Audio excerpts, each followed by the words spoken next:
Hi everyone, Jay here from Jade Productions, back with another video after a long break, mostly due to some slight technical troubles and some time troubles and some life troubles that prevented me from getting to the computer to actually make a damn video for the last little bit.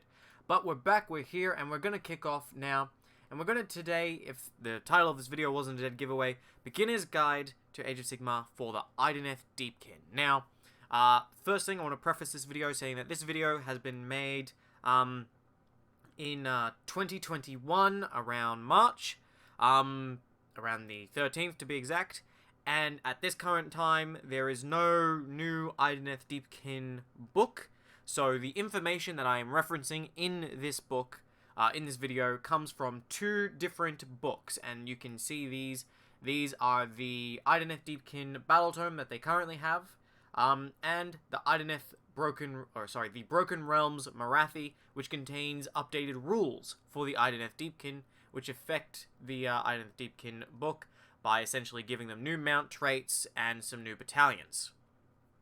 So, that is that. So, as we delve into it, first things first, what are the Idoneth Deepkin? Well, the Idoneth Deepkin are very simply, they're a race of elves that were created by Teclis at the beginning of after they had entrapped Slaanesh, and they were his first attempt to recreate the elves with the souls that they had taken from Slaanesh's stomach. Unfortunately, they were quite imperfect and not at all what Teclis had wanted, as he wanted to recreate the High Elves. And his first attempt ended up with many of these elves were very tainted and scarred, and even though they were born as new beings, they still carried the trauma within their very souls of being within Slaanesh's stomach. And then they discovered very quickly that when they would breed, more than half the time their children would be born without souls or with very weak souls, and thus everyone in the Idoneth is basically divided between two separate castes. The Namati, which are those born without souls, and the Achillian, the full-fledged elves born with souls. And Teclis looked at this and said, nah, I gotta genocide you guys and start again, and make the Lumineth. And the Idoneth, like anyone, said, we don't want to be genocided. So they fled to the bottom of the seas to hide from him, where they've started their enclaves and thrived. But the ongoing problem with their souls means even as they have adapted to their watery environment and gained mastery over the numerous beasts that inhabit the seas and built their enclaves out of shores and mastered magic that controls the seas themselves and its beasts, they still need souls to keep their people alive. And so what they are forced to do is they are forced to go to the surface and in raids that bring the sea to the surface around them through the use of magic, fly through the sky with their sea creatures, killing and harvesting the souls of other races to prolong the lifespans of their own. And that is what they do. That is the Idoneth Deepkin in a brief little nutshell there. They are pirate sea elf raiders who go to war on giant eels, giant war turtles, and giant sharks, and all sorts of other assortment of sea creatures, along with their regular guys. And they are quite an interesting faction, as we'll get into. So, first things first, as always, we always like to talk about, really quickly, how the army sort of plays. So, the Idoneth Deepkin are a really control-based army. They use a mixture of different abilities to certainly control the flow of the battle in the way that they want, to ensure that their relatively squishy units are protected and screened, and control what the opponent can and can't do. And they're very good at debuffing enemy units, inflicting the occasional mortal wound, and definitely, and something very relevant in the current meta as it stands right now, controlling the shooting phase. So they have several basic battle traits. The first of this is the Forgotten Nightmares, which, your Idoneth Deepkin units can only be targeted with missile weapons if they are the closest visible target, which means you're very easily able to control and determine what your opponent's going to shoot at. Rather than having free range of things within range, you can decide by where you're positioning, which makes movement extremely important in this army, more so than any other army. You can control what is being shot. So if you need something that's important, if you are running a very rare sort of giant blob of Namati, what are they called? Namati Thralls, your melee ones, then you need to be able to ensure that they get to the battle unscathed so that they can unleash their pretty good elven attacks. Or you might really need to protect your Eidolons or Eidolons of Mathlan, which are your really big, important, basically avatars of your sea god that you worship. And you might do that by throwing out something like the Killian Guard, who are your defensive cavalry. They are your Eel cavalry, which are one of the foundations of this army, with shields and enhanced protection, and they can reach ridiculous amounts of saves. And you might support them with other things to enhance their saves. And so a big part of this army is being defensive and also being controlling and offensive at the same time.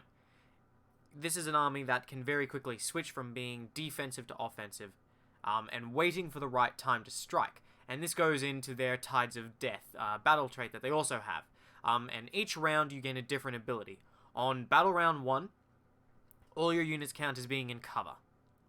Battle Round 2, all your units can either shoot or charge after running. So you can run and shoot, or you can run and charge in Battle Round 2. Excellent for getting into the combat and doing some early game stuff. The low tide, quite honestly, would actually, given the range of things in this game, be better in the later rounds.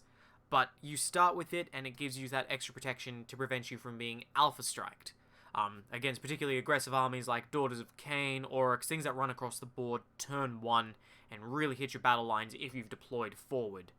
In Battle Round 3, you get High Tide, where all your units fight at the start of the combat phase.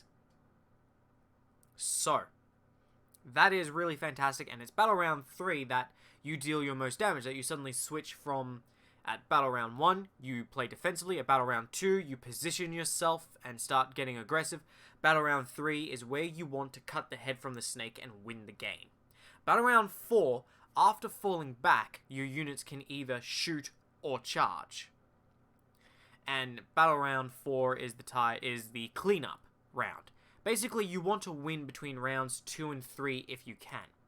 Now, it then resets back to low tide, but that is the problem of most games are only going to go for 5 rounds, so you end up with cover at the 5th round as it goes across this. Now, it's important to note that as part of this army, you can mess with this tide. You can mess with the Tides of Death. So if a Tidecaster is your general, you actually reverse the order. You start at Ebb Tide, where you can fall back and shoot and charge. And then you go to High Tide, and then you go to Flood Tide, and then you go to Low Tide. If you take the Futan, Futhuan, I'm going to say it's pronounced Futhuan Enclave, the Ebb Tide, which is your fall back and either shoot and charge, is instead replaced with the Flood Tide, which is you can run and then shoot or charge. And you can combine both of those by taking a Tidecaster as your general and going Futhuan. And then the last battle trait you get is the Aether, which is represented by the Etheric Vortex terrain pieces, which are the Sunken ship terrain that is available. And the Sunken ship terrain is very much, if I can find it here on the GW website, it's here. And you can deploy it as either one piece, and you can take up to 2 of these, and you can deploy them either as one piece, as one whole ship, that have to meet their requirements, or you have to split up their pieces, because each one is technically 2 different terrain pieces. And you can take up to 2 of these, for a total of like 4 different terrain pieces scattered around the table, representing your Aether, which is the basically a magical sea field that the Idoneth create around the area where they're battling in that allows their monsters to breathe and fly as they basically swim through this magical ocean that you've created. And these do two things. They can do mortal wounds to enemies that get nearby, and for Idoneth units, if you happen to be near them, provide a 6-up to ignore damage. So they play again to that, okay, defensive, offensive, quick switch. You're ready to cut and harry and skirmish the opponent until it's time. Now, as we jump into it, let's take a... There is quite a lot to go over for this. And the army is broken up essentially into lots of different things, which means you also have lots of different options. This is an army with a huge amount of options, but many of them, when you start to look at them, start to look very samey. So you can do just about anything with most of them. For example, you have your generic command traits, which are decent. They are very nice, and typically they are things for your Achillian general, essentially. Your Achillian king. Now, these include some very interesting ones like Merciless Raiders, where you can run and charge. Lord of Storm and Seas, which gives +2 bravery for Idoneth Deepkin. It's wholly within 12 inches, which is nice because as you look through the Idoneth Deepkin war scrolls, you'll find that they don't have a super high bravery, but it's not terrible. It's not on the level of Destruction Factions. Of the most notable ones, there's typically Born from Agony, which is pretty good if you're putting that on a Eidolon, giving you an extra 2 wounds. There's Unstoppable Fury, where during High Tide, where you're getting to fight at the start of combat phase, your general gets an additional 2 attacks. Very good on an Achillian King, who has a lot of attacks, and very good on the Eidolon of Mathlan aspect of the Storm. Now, 2 things that were recently added into the book, and these affect 2 particular very important creatures that are pretty much par for the course in every single army. There's the traits for the Leviathan, right? This is your only behemoth option in this army, but it's essential, essentially. It is a very good unit. Taking 1 to 2 of them, one of them is like a minimum I would recommend. 2 of them is very good. There's a place for there is a place for one of these in every single list. They are powerful monsters that now, with their updated war scrolls, are worth their points cost with a high damage output, a lot of really decent shooting. They add 1 to saves of things nearby with their drum, which provides extra effects. So there is that. Now, they finally have mount traits.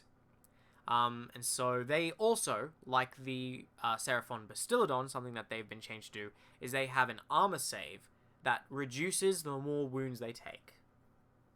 Sorry, that is reduced the more wounds they take. So as they take more wounds, their armor save will go down. So they're, once again, a very beefy core of your army.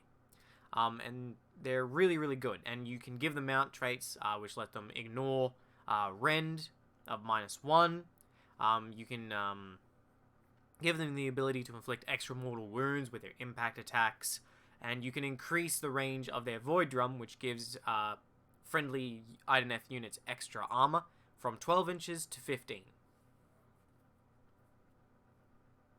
The other one comes from your Achillian King. And now, the way this is worded, Voltonus, the named Achillian King, can also take these for his mount. And these are very good mount traits, which, of course, you want on a mounted character like this. One of them lets you deal D6 mortal wounds instead of D3 when you do your impact attacks.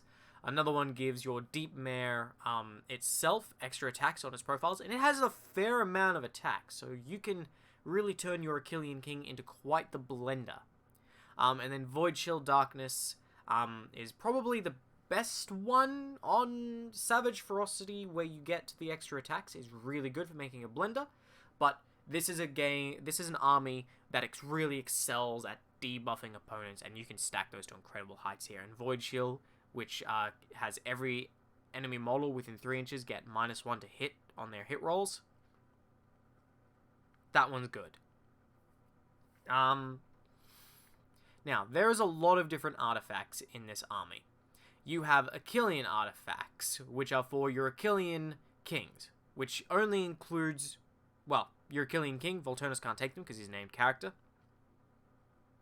And things that are stand out here is a Sanguine Poil, which gives a 5-up to ignore damage in melee. There's the Potion of Hateful Frenzy, which is once per game, but you can combine it to really turn your guy into quite the blender. You can give him extra movement. There's an Armor of Scythia, which gives enemies -1 to hit him in melee. And you can combine these, and you can see there's already a combination of making him -2 to hit in melee, or you can make him -1 to hit in melee with a 5-up ignore damage. You can really tinker with this, or you can give him lots of extra attacks with lots of rerolls. And we'll talk about this unit in a moment. And then there's other ones, such as the Abyssal Blade, which gives extra rend and is extra effective against Slaanesh. Then you have your generic artifacts, which can be given to anyone. And these are kind of interesting.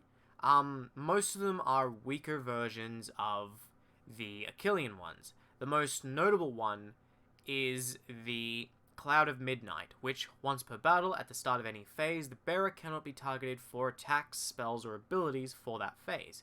But that unit also cannot attack, cast spells, or use abilities that phase. So, you can pair it with Forgotten Nightmares, but it's a once per battle. You put it on a unit that you particularly do not want to die, a hero unit, and you just say, no, you cannot target them no matter what. It's good, preferably on an Achillian King or an Eidolon. Now, your Eidolons, I want to point out, are characters, so they can take from the Warlords, they can be your general and take a general trait, and they can take from this Idoneth artifacts area here, which are okay. Most of them are pretty average, though, compared to the other ones. Then there's Isharin. Now, Isharin are your priests, spellcasters, and support characters. And they also have their own artifacts that they gain access to, which again are very much kind of like what you expect. They have a Pearl, which gives them a 5-up to ignore damage, but this time it's only against missile weapons. They have a couple of other things. There's the Dirt Leech, which all wizards except Idoneth Deepkin ones get -1 to cast within 18 inches. There's the Brain Barnacles, which once per battle at the start of your hero phase, pick an enemy unit within 12 inches and roll 2d6. If the roll is equal to or greater than the distance between them, then the hero gets -1 to hit and cast for the rest of the game.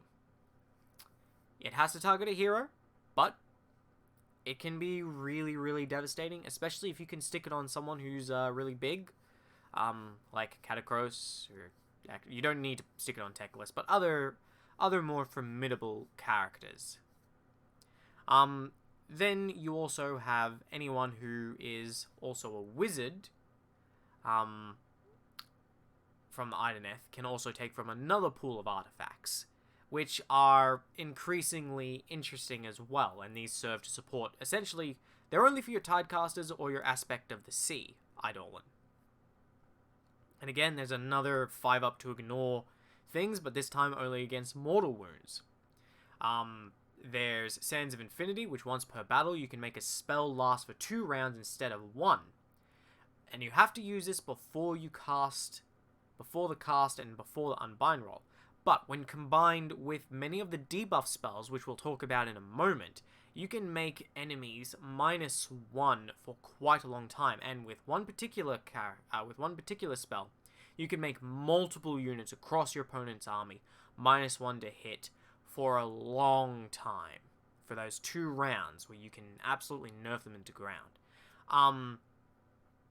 You can use these to increase the efficiency of your spellcasting, giving yourself re-rolling 1s for your casting and unbinding, which is reliability. Bubble of Buoyancy, which you can give fly, and you double the run rolls for the character having it. So there's that. And there's a whole load of different options, but many of them are quite samey. And then, as we continue on through their list of abilities that they get off the bat, before we dive into the units of this army and how they really work, we have their Lore of the Deep. And this contains some very good spells. We have Steed of Tides, casting value 5, and you pick a friendly hero that is not a monster within 6 inches when it's cast, and you remove them from the table and set them up within 24 inches of their original spot outside of 9. That counts as their movement. That's pretty good for repositioning stuff. It can only target heroes, which is a bit of a downside, but it does have its uses. But it's not the most impressive spell here. Now, you have Abyssal Darkness, which is a very useful one, which does a lot of other things and really covers more in your army. There's a lot of gaining cover and a lot of gaining armor in this army as part of being the very defensive side of it before you switch over to attack.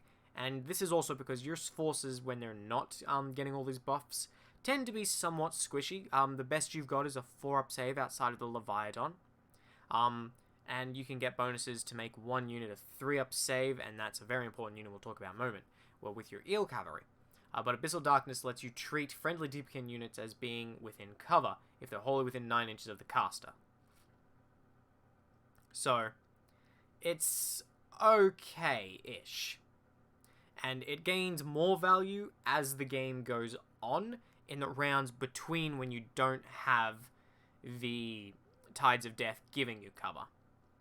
And thanks to some erratas, it now stacks with the Leviathan. So you are able to keep up that impressive bonuses. And you're able to take your Namati from a 6-up to a 4-up with a combination of Leviathan and this spell. So that is something to keep in mind. They also have Vorpal Maelstrom, which is just good for picking a spot and dealing some mortal wounds. You've got Pressure of the Deeps, which lets you pick an enemy model and attempt to slay it, which is a really useful thing. It lets you try and break cohesion, remove banner bearers, that kind of things that are really in your way. A lot of these, as you can tell, are either just flat mortal wounds or utility. Tides of Fear is probably the best spell in the entire lore, though. It's got a casting value of 6, and you pick an enemy unit that the caster can see within 12 inches, and until your next hero phase, that unit gets -1 to hit and -1 to their bravery. And this is one of the first spells, Tide of Fear, that you can stack with another unit who has their own inbuilt spell to start giving those debuffs.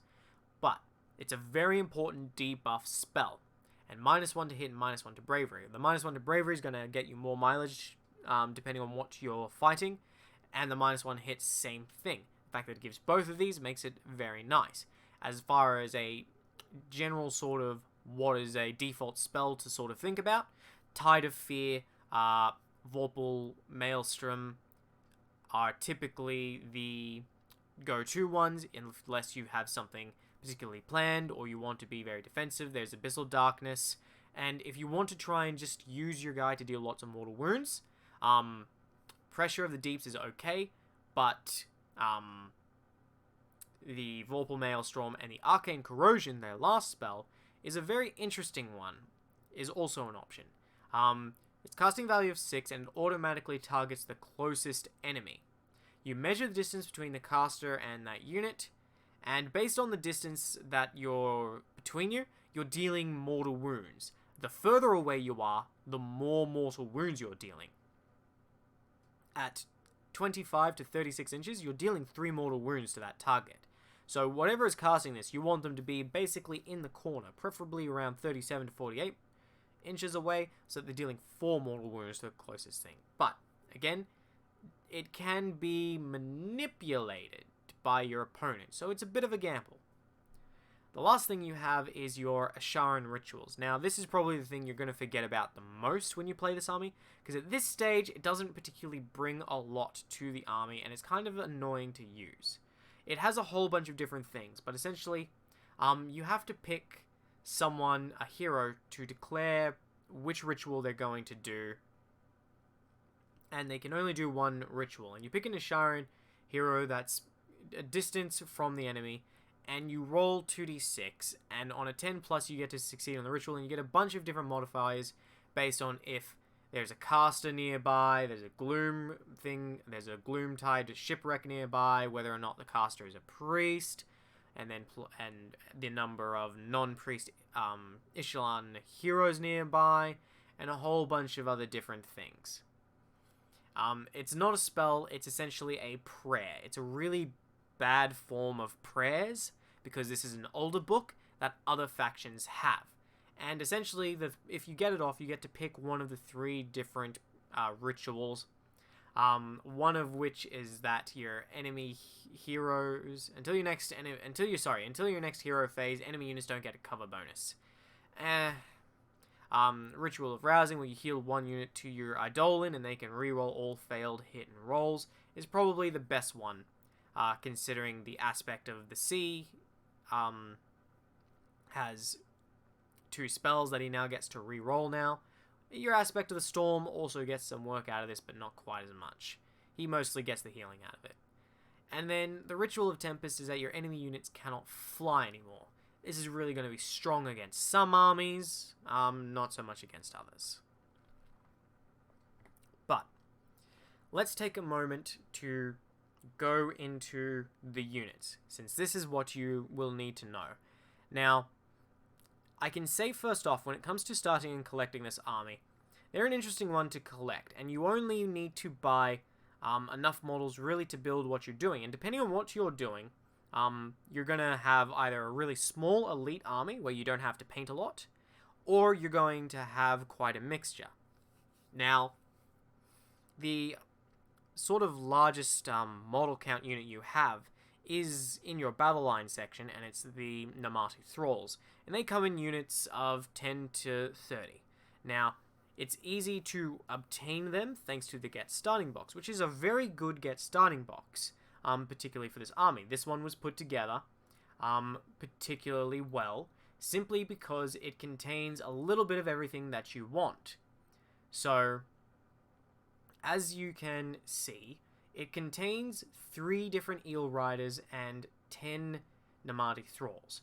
Now, the fortunate thing is both of these can be made battle line. So, a good way to get this army, and if you just want to get some good solid core units that you're going to want anyway, 2 boxes of this is a good way to go. The Eels are dual build and can be built as either as the damage dealing Eels, which are your assault cavalry, or they can be built as your Killian Guard, your defending, your defense cavalry, who are really hard to shift. Now, the Namati Thralls, unfortunately, for some strange reason, are not multi-build between the Thralls and Reavers, so they're only that. Now, unless you really want to go ham into Namati Thralls, as much as I want to say that Namati Thralls you can do stuff with, at this current stage in their life cycle as an army, Thralls are not competitive. There's some things to support them, you can do some things, they're very good, they're decent infantry. And you can invest in making them perform. But the Eels, as the fact that they can be made generic battle line, outperform just about everything you have. That's not to say Thrall lists don't work and aren't a lot of fun. Just Eels are typically considered the better way to go when you're building an army. So, there is that to keep in mind. Now, you have 2 named characters, both of which belong to the same named enclave. You have Voltonus and you have Lotan. Lotan is okay. He's a very nice model. and he gives some decent buffs that he's certainly are not anything to sniff at, but in my opinion they're not a go-to that make him completely a must-have in any particular list. He is also, though, a extremely fantastic model, so. Then you have Voltonus, and he's a named Achillian king with a few little side effects, but he can't take all the different relics and command traits. So as impressive as he is, you can take a generic one and do just as much work. So the choice between them, I really think, comes down to, do you intend to play with one specific enclave, or do you want to build an army that can play with all the different enclaves and play up, play down, play lots of different things, or do you just want to build the Iron Rack and stick with Iron Rack? In which case, you're probably going to be making use of a bunch of different other things as part of this army. Now, your heroes include, of course, the aforementioned Achillian King. Fantastic guy, gives some generic buffs to your Achillians. Never leave home without one of these guys. Typically, he's going to be your general unless you're planning something with the tides. He can be very adaptable based on what you want to do. Then you have your Asharan Tidecaster, which is a very cheap, just generic mage that you have. If they're your general, they can affect how your Tides of Death act, as we discussed earlier. Otherwise, they are literally just a basic caster. So, fortunately, they are cheap, and you do have a decent spell lore to work with.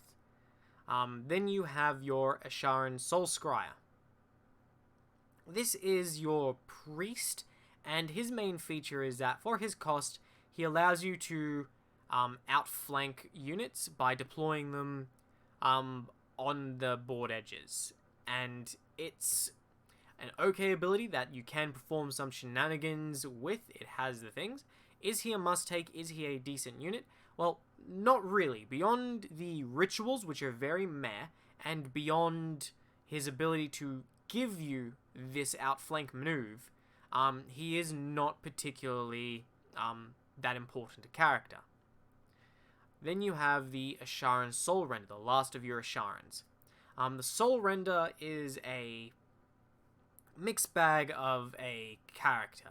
He's a Namati support character, first and foremost. His primary abilities are all about supporting your Namati and increasing them. And he does this by allowing you to, in the Battle Shock phase, revive D3 models, plus however many he killed with one of his weapons. But keep that in mind, that he is not particularly decent in his role at killing things. So there is that. But his healing is automatic, and he's another thing that you can use to make the thralls a little bit better. So I'm actually quite a fan of him. He comes standard in this deck card in the get starting box. So if you buy 2 boxes, you're gonna get 2 of him. So you can use them. He is only 80 points at the time of recording this, so keep that in mind. Is a cheap sort of supportish character. So, and typically, you probably want one of them if you're running a brick of Namati Thralls. If you're not running any Namati Thralls, he's not worth taking whatsoever. And even if you're only taking small squads of Namati Thralls, you might take one, but you can get away with having none, because in that case, the Namati Thralls probably aren't going to be a huge part of what you're planning. The Tidecaster is something that is kind of average-ish. You'll probably want to have 1 or 2 if you're not bringing in Eidolon. And your Achillian King is pretty much a standard of any list. And each of these characters has their own well-in-place that works with the entirety of the thing. Now we're going to talk about the Eidolons. So the Eidolons have been largely improved based on the new Broken Realms Morathi book. Largely improved. And they've had their war scrolls changed and their points costs dropped. And they've come in 2 different flavors. The Aspect of the Storm is your close combat version. He is a killing machine. He absolutely can be made to blend. He's got 12 wounds with a 3-up save. He, on the charge, deals D3 mortal wounds. He gains an extra attack an extra damage on his spear when he charges as well. He can retreat and charge. He has a attack from his fish cloak, from his storm shoal cloak, which now also provides him with a 5+2 ignore damage. So he's got 3 up, 5 up for survivability. You can give him things to give him extra defensibility if you really want. Remember that ignores damage things no longer stack. He's particularly killy with his very good weapons, and not only that, he also has a ability that allows add 1 to all wound rolls for friendly Idoneth wholly within 18, which means he stacks very well with that. And he is a frontline guided missile. You throw him at what you want to die. He's not something in the first early rounds. It's, sure, manipulate your opponent so that he's defended, so that he can go in with the highest amount of wounds that you can get him into, so that he can do his blending the longest. When it comes to time to strike at your high tide, he is one of the things that is going to be ripping the army apart. He's okay to send in turn 2 as well, when your army can run and charge, because this is what you want to be making the use of him for. He's your ballistic missile. In your first round, make sure he's okay. Second round, charge him in, use him to shift objectives, use him to tie up enemy units that are high threat and that you really need to blend quickly, or at least hit them with some kind of hard punch. Then you have your Aspect of the Sea. Aspect of the Sea is your wizard version of the Eidolon, and he has much of the same stuff, except now he gets to he gives +3 bravery to all units wholly within 18 inches. So very nice. That's a huge bravery bonus. And again, you don't have an excellent bravery in this army. You have a very average to below average bravery, but you have many ways to buff it. And this guy is particularly good for that.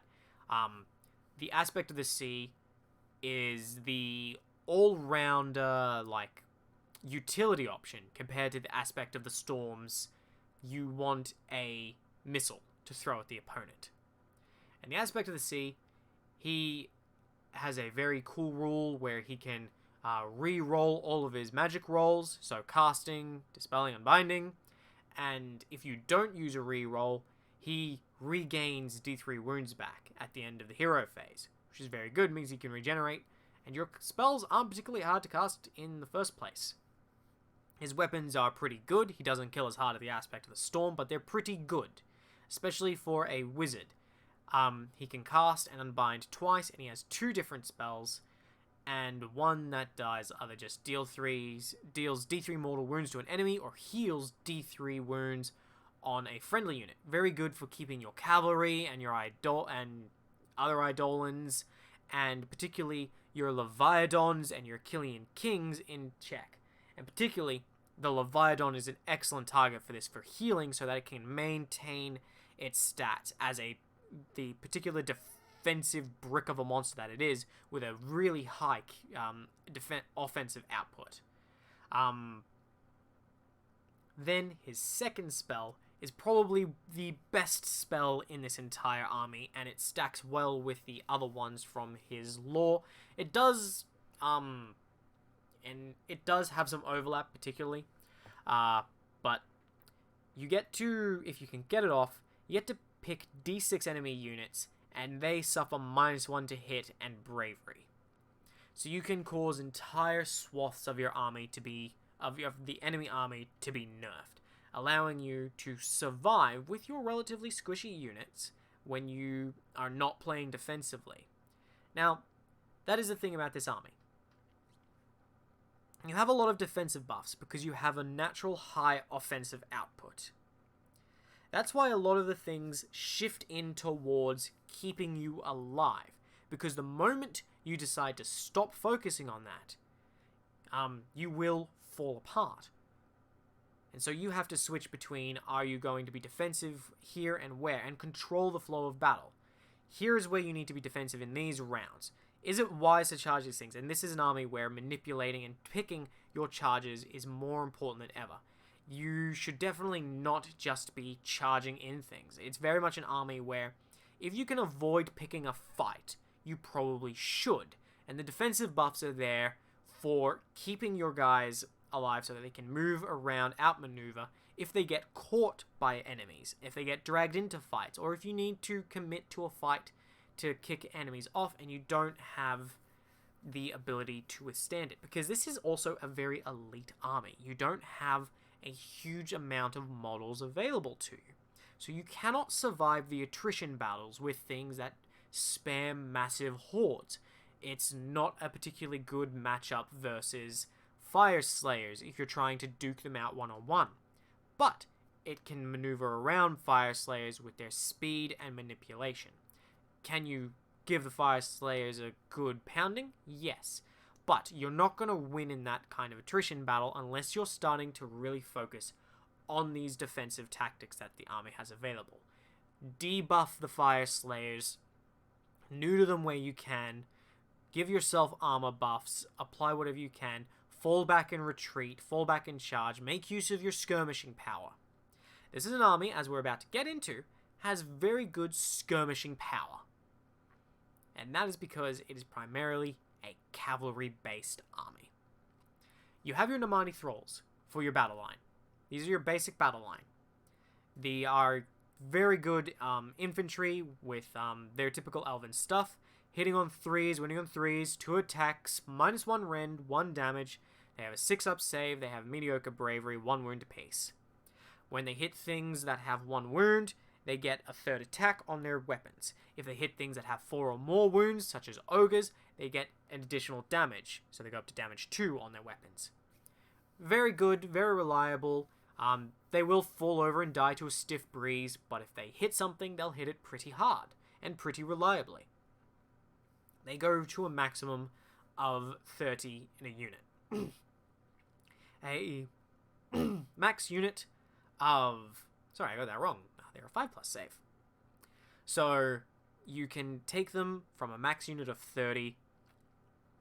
If you support that max unit of 30, that's quite a little bit of a Death Star you've got going on there that you can form a whole bunch of different buffs around to increase. But even though they move fast, they're not going to win you on the objective game. They are kind of an anvil. And even then, they're not really a good anvil. They're a bit of a platypus, really. They don't know what they want to be, but they can kind of do it all depending on how much effort you're willing to give them. Their primary role is to sit on objectives and maybe charge stuff to try and tie it up and deal some additional damage to support your cavalry. Your Namati Reavers. Now these guys are battle line if you have an Isharin hero as your general. They are the same points cost as the Thralls, but they have a faster movement at 8 inches. They can reroll run rolls, and they have bows, which are pretty much 4s and 4s at any given time. They have an 18-inch shot, or they have a 9-inch shot with 3 attacks instead of 1. And thus, they're kind of meh. Now, realistically, from a perspective of trying to skirmish opponents, Reavers are better than Thralls for playing a game where you're committing to using lots of cavalry, lots of Achillian. These guys suit better for sitting on back objectives, but they really cannot hold their own in melee. So, do they offer some decent sort of plinking shooting? Yes. If things get close enough, can they really lay in a whole bunch of shots? Yes. But if they get caught in melee, they're gonna die. Really quickly. Just they're gonna die. Really bad. So they camp objectives, they skirmish foes, they run around the board to try and get on those objectives early, and just try and focus down some things with some extra shots. They're not the best range unit you have in the book, by far. But for their points cost versus Namati Thralls are the better at melee, obviously. But they're slower. And it kind of comes down to, which do you want? Do you want your Namati Thralls to be sitting on objectives, or do you want your Reavers to be sitting on objectives? And typically the answer should be, Reavers sit on objectives where they're not in any danger of getting attacked. Thralls, you should be throwing them into the battle just to try and deal as much damage as you can before they die. But then we've got your Achillian Guard. And these come in two varieties. Now, they are battle line when you have an Achillian hero as your general. So essentially, your Achillian king, which is why you always want him, because these are fantastic for battle line. You have your Achillian Guard, which are the defensive cavalry, and they are cheaper than the Morsar Guard, which are the offensive cavalry. The Achillian ignore rend, they gain +1 to their saves when they charge, they can benefit from a whole bunch of different things.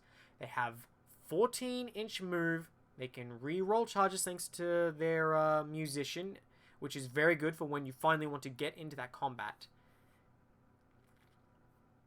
And they're 4 wounds apiece, with a lot of attacks, a lot of low damage attacks that are very reliable, but they have a lot of them. These are units that you want to use to block with. These are your primary blocking units. You always want at least one of these, but you're probably going to want at least 2 units of 3 at a minimum, just so that you can use them to block. Now, you use these to tie up enemy units, to block cordons, to block different lanes and avenues, keep your opponent away from objectives, tie them up, force them to have to retreat and try again, while your Morsar Guard, the more expensive attack-based Eels, then proceed to jump into the combat and deal damage. The Achillian tie them up. The Morsar are your hammer. They smash into them, they unleash a bunch of mortal wounds once per game, and they can deal a bunch of damage with damage 2, -2 rend spears. So, they definitely have a role. Typically, the Achillian Guard, though, can kind of, if you invest too much, you can go Achillian Guard and you can invest in them being blockers, and you can play the defensive cavalry build. That very much works. A squad of 6 Morsar Guard, on the other hand, provides a nice little target that your opponent's going to look at that and go, oh man, that's a threat. And it gives you a hammer that you can throw into something. But the Morsar Guard are more expensive and they're not required. The Achillian Guard are essential because of their defensive nature in this book. And this is a book where, once again, as we talked about the defensive nature of how you need to be able to switch between the two, because you already have a decent offensive output, your survivability is what wins you the game. Both of these have a 14-inch move, as said, and they both have fly. So, maneuvering around things is good, and particularly the Achillian Guard, because they're so defensive, they don't need to engage. So you can fly over enemy units, you can fly over terrain, you can try and bypass things, and then your opponent can try and charge them. And if they get caught in the combat, fine. They have the defensiveness to be able to hold on. And they have a number of attacks to be able to kill some enemies and potentially clear objectives and fight off an attack from a unit that isn't just going to tear them to pieces. The Morsar Guard, however, they need to be attacking. And that is the unfortunate aspect of they're not really worth their points cost, in my opinion. They are a little too expensive for the fact that if you catch them, they can't survive like the Achillian Guard do. The Achillian Guard, you don't even need to play the game. You just move them onto objectives and into spots to force your opponent to either charge them or redirect his entire army. The Morsar Guard have to attack, and if they don't get the charge, like most other cavalry when they don't get the charge, they're just gonna kind of flop over and not really get much done on the attacking side of things. Alright. Then, finally, we have your Achillian Alopexes. Now, these are cheap, they have been updated, and you probably want to take these over the Morsar Guard. But as I said, Morsar Guard have a place. But the Achillian Alopex is a 14-inch flying shark with 8 wounds, 4 up save. It's not a monster, so it can get your defensive buffs. And it has 2 different shooting options. And these things are best played as chariots, essentially.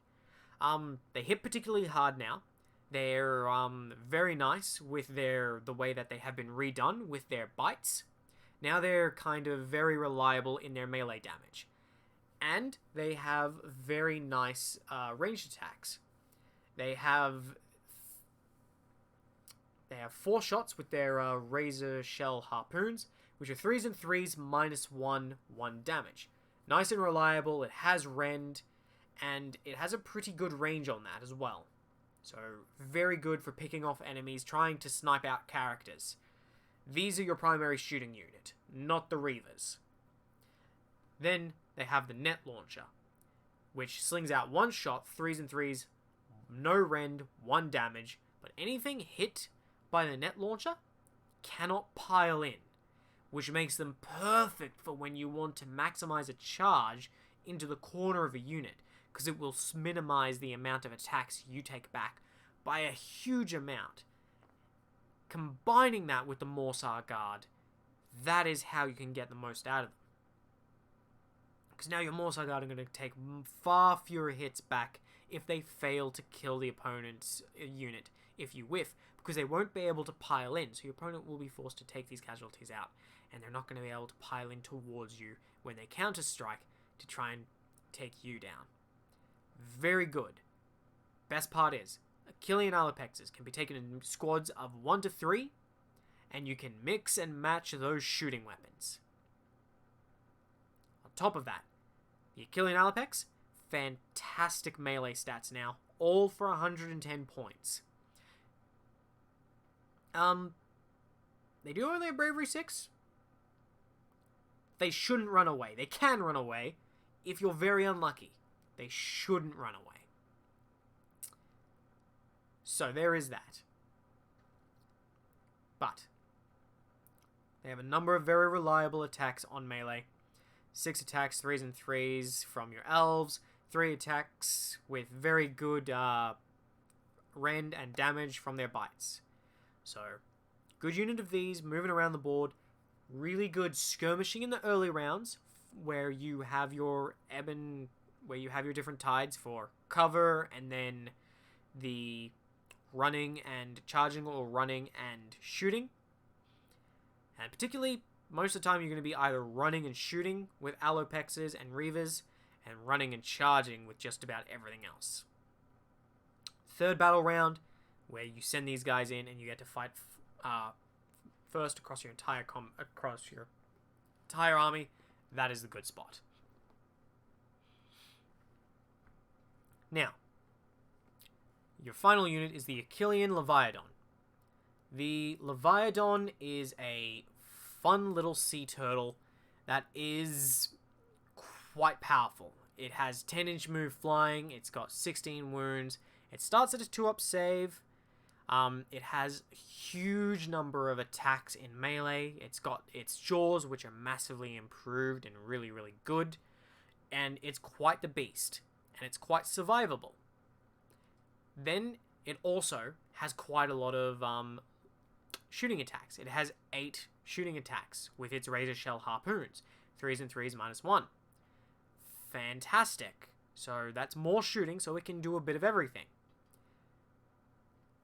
Then it has the effect of increasing the armor saves of everything around it wholly within 12 inches. So this thing, it flies, it defends, it attacks, and it supports and buffs. It's 340 points of must take. Alright, now I'm not really going to spend too much time on the battalions, since I've already gone way over time because I got really distracted. But in terms of what you need to know about the battalions, none of them are particularly really good for building around. The Namati Corpse is kind of a little bit redundant and not a particularly good thing, but if you want to run super Namati heavy, it's okay. The Achillian Corpse is typically the best one to take and start building an army around. The Royal Council and Alliance of Wooden Sea are pretty trash. From the Broken Realms Marathi, the Bloodsurf Hunt, it's a little bit of an odd duck, but it's okay if you're really going Alopex heavy. So there is that. Now, because this is an older battle tome, it does have sub-factions, because it was one of the first ones to receive sub-factions. But what you need to know when you're getting started with these guys is very simply that you really shouldn't pay too much attention to these. You can build into them if you really wish, but none of them you have to actually build into hard. You can build a pretty generic army, and it will be able to fit in and be played as any one of these. Some of them have, especially if you're building a balanced army, some of these have very general effects that are okay. Some of them are a bit more geared to a few other things, but none of them are particularly intrusive or demanding. Iron Rack is a very generic one of extra casting. It gives you different things. It is all about supporting you, bringing in allies, but you have to still pay points for those allies, and it doesn't work like other newer books with allies where it's 1 in every 4 units. It literally uses the allies matrix from the core General's Handbook and Matched Play. So there is that. Domhain is about monster killing, and it supports everything, and it's fine. But there's not a lot to really say on these. It just gives some additional damage output. Futhwan is aggressiveness, and it does favor mounts, but it's mostly just aggressiveness and trying to lean more into the damage thing. Which, again, all of these things, while they're nothing to build into, they all do pair well with how you're already playing. So feel free to pick and choose based on how you intend to play a scenario or how you intend to play a tournament. And with your list, do you intend to be that very hold now? Or do you want to use your offensive output and what defensive buffs you have naturally to just go ham as quickly as possible and try and alpha strike the opponent? You have these options. Some of them do favor certain things, like Morfan is all about Soul Randers and Namatis. So it's a much more infantry-based one, but it's not demanding that you do that. It just gives bonuses to that. Nordlear is very defensive, but not in a way that you actually really like. It certainly will make your opponent not want to charge your Namati or your Achillians, but it also means you have to very much not be charging whatsoever. And sometimes, the key to this army and the key to Age of Sigmar is knowing when to charge and when not to charge. And this one really emphasizes that knowing when not to charge. But it punishes you for knowing when to charge by making its bonus so restrictive in that you only get your reroll of fail to hits if you were charged. It's like, that's nice, but I would have liked that, just in general. So it's not super okay, but it's still good. None of these are terrible, but they also haven't been updated, per se. So they're actually all quite messy with a number of very different random and various effects. Some of them also mess up how the War Scroll battalions work as well. So these aren't something you really need to pay attention to. But they're there for when you want to use them. And they all have a way of, they don't screw with how you were already playing. They simply just bolt onto it as an extension. Now, there is one more enclave I haven't talked about, which is Bromdar. I don't really have much to say about it. It just increases the Solscrier shenanigans that you can do with their ability to outflank units. Now, I've gone way over time on this video. So what I intend to do is, when I go to make the follow-up video, like I do for every one of these videos, where I talk about a beginner's guide to a different faction, I will, in that video, proceed to cover more on the tactics and how-to, and the why, when we break down a list. And the list I've prepared is a balanced one, that is not the most competitive list that you can currently build, but it is balanced in terms of its units and is pretty average in terms of its performance. And it doesn't feel the most broken of things. And it doesn't spam Eels, as a spoiler alert. So, if you have any questions about the Idoneth Deepkin, please leave a message in the comments below, or join us on our Discord, which you can find the link to in the description.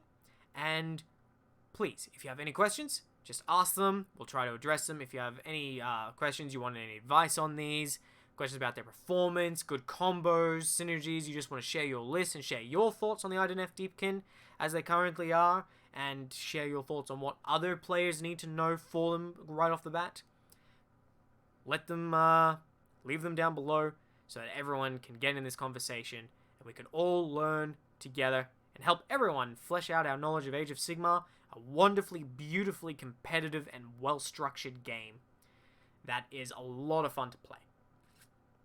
Okay, I have been Jay from Jade Productions, and I will see you next time.